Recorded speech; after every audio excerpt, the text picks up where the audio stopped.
मी निवृत्तीला मारून टाकले हे कोणालाही कळता कामा नये।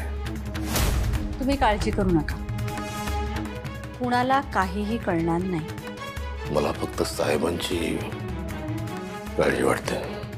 का? कारण हा खून मी तुमच्या सांगण्यावरून केला हे त्यांना कळलं तर।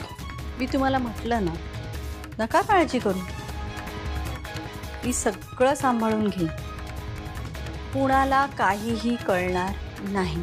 पण तरीही त्यांना कळलं तर ते त्रास देतील, आणि त्यांनी त्रास दिला तर त्यांनाही मारून टाकावं लागेल।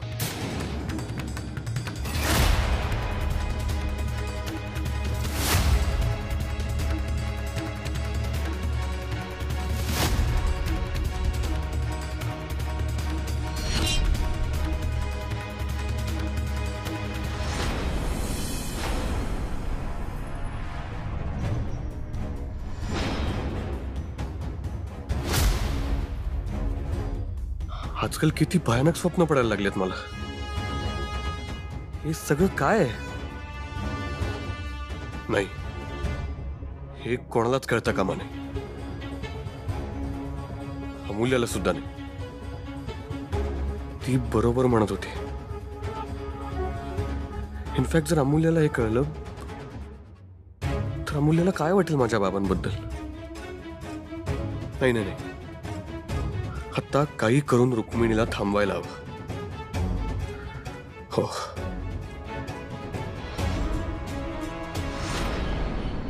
काय ग, काय झालंय? मला जरा महत्वाचं बोलायचंय तुझ्याशी। अगं मग बोल ना, परवानगी कसली मागतेस? नाही म्हणजे मला जे काही बोलायचंय ते मी बोलणारच आहे, पण त्याआधी मला तुला एक प्रश्न विचारायचा आहे। विचार। आई, वेदांत, विक्रांत, आद्या यांना वाढवण्यात माझ्याकडून काही निष्काळजीपणा झालाय का? नाही ग, म्हणजे मुलांचं संगोपन मी व्यवस्थित केलंय, आणि हे गेल्यानंतर मुलांचा म्हणजे फक्त मुलांचाच विचार केला। मान्य आहे ते अगदीच। कसं आहे नाही, मुलं आता मोठी झाली आहेत, पंख फुटलेत त्यांना, करती झाली आहेत ती, सगळ्या गोष्टी स्वतः ठरवतात, म्हणून त्यांची काळजी घ्यायला ते समर्थ आहेत असं मी समजते। हे बघ, मुलं मोठी झाली आहेत हे अगदी मान्य आहे मला। खूपच मोठी झाली आहेत, इतकी मोठी झाली आहेत ना की त्यांना त्यांची आई छोटी वाटायला लागली। नूतन, असं का बोलतेस तू? बोलावं लागतंय, कारण वेळच आली माझ्यावर तशी।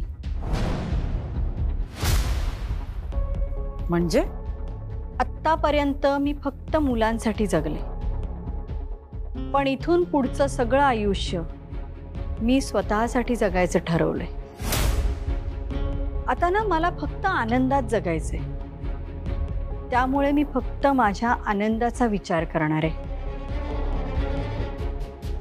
ठीक आहे, तसंच कर, नक्की तसंच कर। आणि जर काही अडचण आली किंवा कोणी काही अडकाठी केली तर मी आहे तुझ्या पाठीशी। थँक्यू आई। आई अशीच कायम माझ्या पाठीशी राहा, शेवटपर्यंत। नूतन, शेवटी कितीही झालं ना तरी मी तुझी आई आहे, माझे आशीर्वाद कायम तुझ्या पाठीशी आहेत। आई, मी लग्न करायचं ठरवलंय।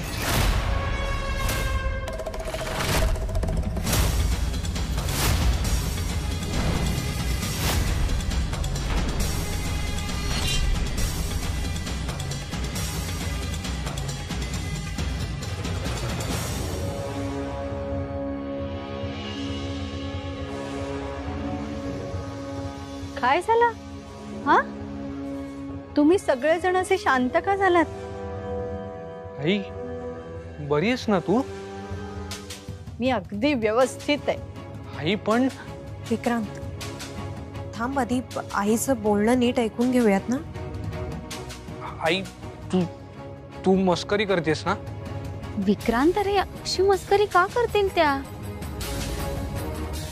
नूतन, तुला आठवतंय श्रीधर असे अचानक गेले त्यानंतर मी तुला म्हटलं होतं की तू दुसरं लग्न कर. हो, पण तेव्हा मी दुसरं लग्न नाही केलं.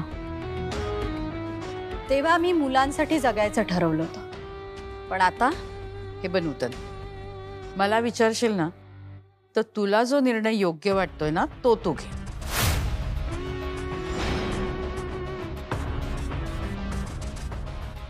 आजी अगं, काय बोलतेस तू? तुला कळत नाहीये का? मी लग्न करायचं ठरवलंय.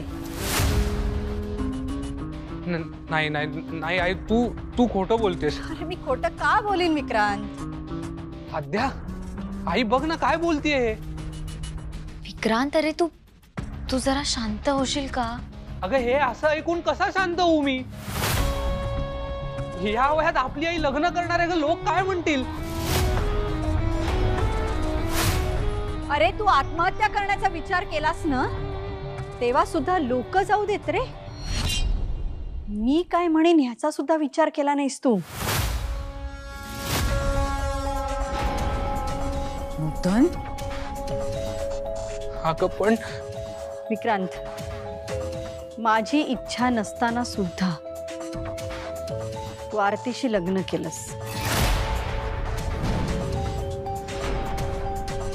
ही तुमचं लग्न झालं, काही प्रॉब्लेम नाही.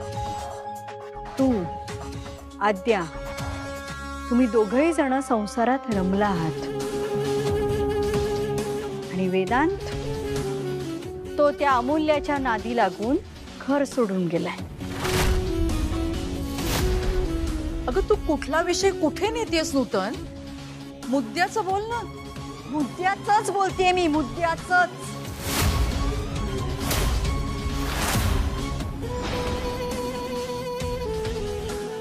आता माझ्या मुलांना माझ्यासाठी वेळ नाही, तर काय करायचं मी? ठीक आहे. कोणाशी लग्न करायचं ठरवलंयस? ते कळेल सगळ्यांना. वेळ आली की सगळं कळेल.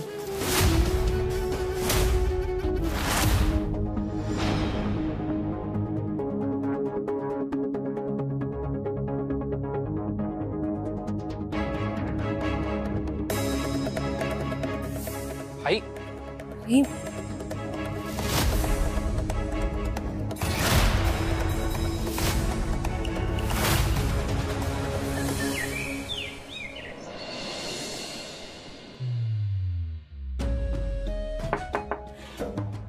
Yes, come in. Good morning ma'am. Good morning. Yes, बोला. काय कसं चाललंय काम? काम छान सुरू आहे. फक्त मी म्हणावं तशी अजून सेटल नाही झाले. म्हणजे माझ्यासाठी इथलं सगळंच नवीन आहे ना. इथली माणसं, इट सीम्स दॅट त्यांच्यासोबत ट्युनिंग व्हायला थोडासा वेळ जाईल. इथला स्टाफ तुला कोऑपरेट करत नाहीये का? नाही नाही, अगदीच तसं नाही आहे. पण हां, थोड्याफार गोष्टी नक्कीच आहेत ज्या मी स्वतः सॉल्व्ह करेन. बर. वेदांत येतोय इथे, त्याच्यामुळे तुला जर काही प्रश्न असतील तर आत्ताच विचारून घे. परफेक्ट. आणि विजयला आणि स्टाफला आतमध्ये पाठवतेस? शुअर.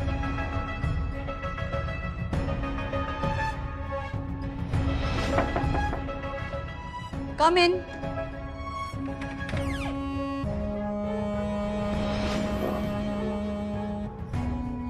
मॅडम, बोलवलं तुम्ही? मला जरा तुमच्या सगळ्यांशी बोलायचे. मॅडम बोला ना. काम व्यवस्थित चालू आहे ना? नाही म्हणजे काही प्रॉब्लेम आहे का? असेल तर आत्ताच सांगा, म्हणजे मग तसं काहीतरी करता येईल आपल्याला त्या बाबतीत. मॅडम तसं काही नाही, छान चाललंय काम. तुझं ठीक आहे रे, बाकीच्यांचं काय? मॅडम हे हे काय? माझा राजीनामा. राजीनामा? वेदांत सर नसतील तर मला या कंपनीमध्ये काम करायची इच्छा नाही. हो मॅडम, आम्हाला पण इथे काम नाही करायचं.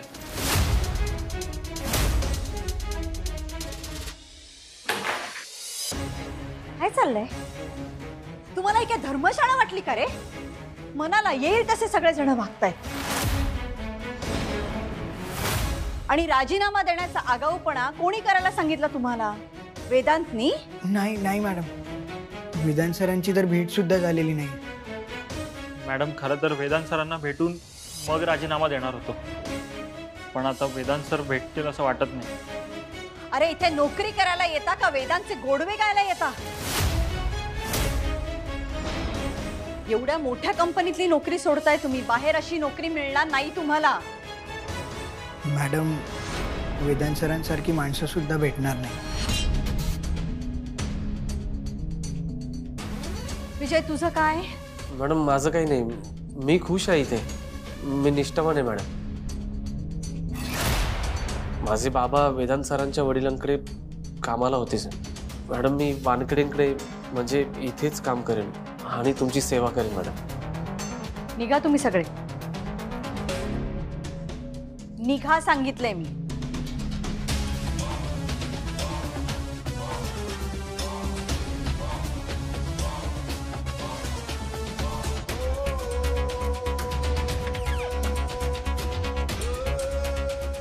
वेदांतनी स्वतः कंपनी सोडलीच आहे आणि आता कंपनी फोडायच्या मागे लागलाय. पण मी हे नाही होऊ देणार. आता तुला काय वेगळं सांगायला पाहिजे? सॉरी.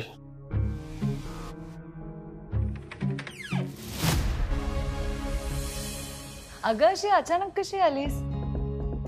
तुला खूप महत्वाची बातमी सांगायची. तायडे, अगं मग फोन करायचास ना. मला तुला हे भेटूनच सांगायचं होतं. काय झालं सांग ना. अगं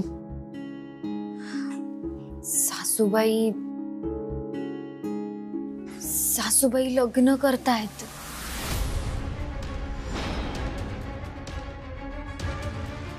काय? बघ बसला ना धक्का. एक तर तू माझी मस्करी करतेस किंवा त्या तुझी मस्करी करताय. नाही ग अमूल्या, त्या खरंच लग्न करतायत. अगं पण हा काय प्रकार आहे? एकीकडे घरी इतक्या सगळ्या गोष्टी सुरू आहेत, वेदांत घर सोडून गेला आणि रतन काकू लग्न करतायत. नाही म्हणजे त्यांनी काय करावं हा कम्प्लिटली त्यांचा प्रश्न आहे, त्यांचा निर्णय. पण मला ही वेळ खटकते. आता बघू पुढे काय घडतंय. बरं मला सांग, विक्रांत आणि आद्या वहिनी त्यांची काय रिॲक्शन? सगळ्यांनाच आश्चर्याचा धक्का बसलाय. हे सगळं खूप अनपेक्षितपणे घडतंय ग. मला ना येऊ का? आई कशा आहात दोघी? एकदम मजेत. आणि विक्रांत कसा आहे ग? तो पण खूप मजेत आहे. वा. अण्णा, आता तुम्हाला माझ्या हातचा चहा नको असेल ना? ऑफकोर्स. म्हणजे काय आता इतक्या दिवसांचा चहा खाणं पिणं सगळं वसूल करणार आहे त्यांच्याकडनं. सोडतो काय? हो सगळं मिळणार. बरं आई, फ्लाईट डिले झाली का ग? हो ना ग. आणि एवढा उशीर झाला तरी हे आपले एअरपोर्टवर वाट बघत उभे होते. बाण ना म्हणजे काय, बायकोचा चेहरा इतक्या दिवसांनी बघणार होतो. तास 2 तास काय, आयुष्यभर थांबेन मी. काय हो, काहीतरी असतं यांचं. बरं आई, प्रवास कसा झाला? छान. आई मजा आली असेल ना तुला? हा मज्जा केली खरी, पण तुम्हा सगळ्यांची सारखी आठवण येत होती.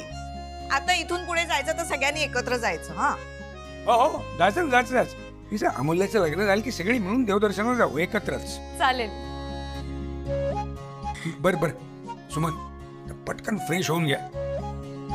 आज तुमच्यासाठी चहा मी करतो. मी करणार. बघितलंस का? या पोरीकडे लक्ष द्या. चल.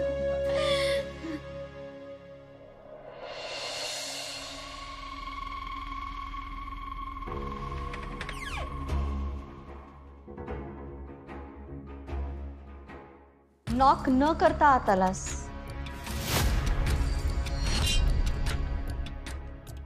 नाही असू देत. It's okay. बस तुझ्या खुर्चीत बस. म्हणजे थोड्या वेळ. आई, खुर्चीची हाव नाही आहे मला. I'm okay.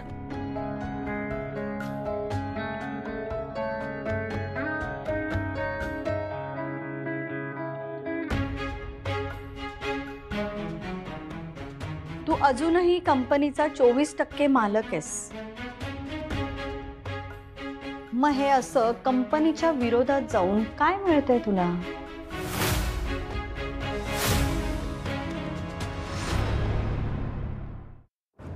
आई, हे बघ, मी कोणालाच काहीच सांगितलेलं नाही. अगं मलाच हे सगळं आत्ता कळलं. आणि उलट मी त्यांना समजावून आलोय. मी बोललो त्यांना की तुम्ही राजीनामे परत घ्या.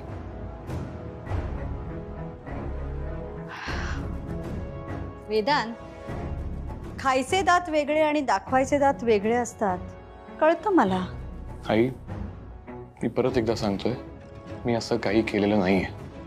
ठीक आहे, ठेवला मी तुझ्यावर विश्वास. बोल. आणि राहिला प्रश्न माझ्या 24%चा, तर ते विकत घ्या आणि मला या सगळ्यातून मोकळं कर. अरे वा, सगळं ठरवूनच आलेला दिसतोयस तू. हा आई, बघ, मी ना स्पष्टपणेच बोलतोय.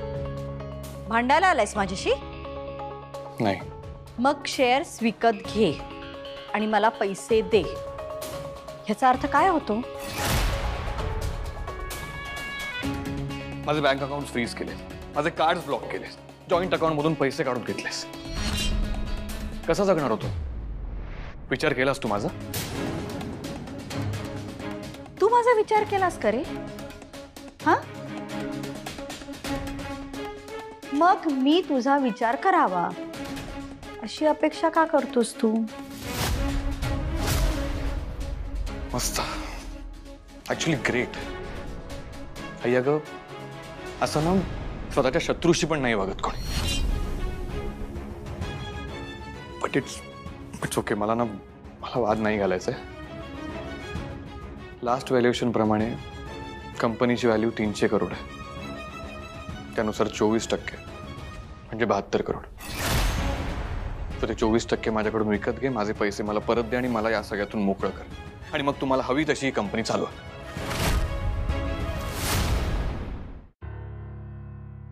वेदांत, थांब. मला तुला काही सांगायचंय. नाही म्हणजे मी तुला हे सांगायला बांधील नाहीये, तरी सुद्धा सांगते. तुम्ही तुमच्या भल्यासाठी तसे निर्णय घेता, तसंच माझ्या भल्यासाठी मी एक निर्णय घेतलाय.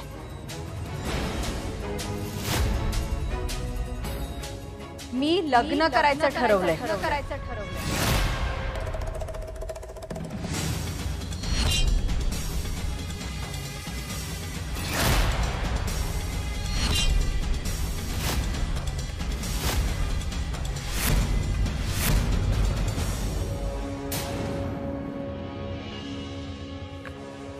काय म्हणालीस तू?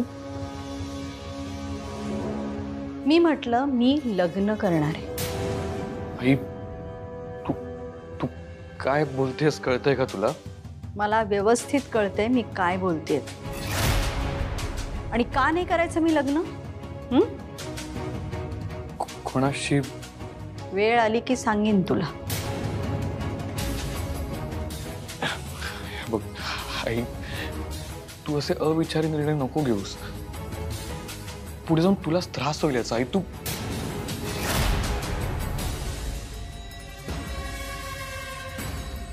मी पण तुला हेच सांगत होते ना, विचार करून निर्णय घे. ऐकलंस तू माझं? नाही ना? आणि काय आहे ना, माझ्या मुलांनी मला वाऱ्यावर सोडलंय, त्यामुळे माझी काळजी घ्यायला कोणीतरी हवं ना रे.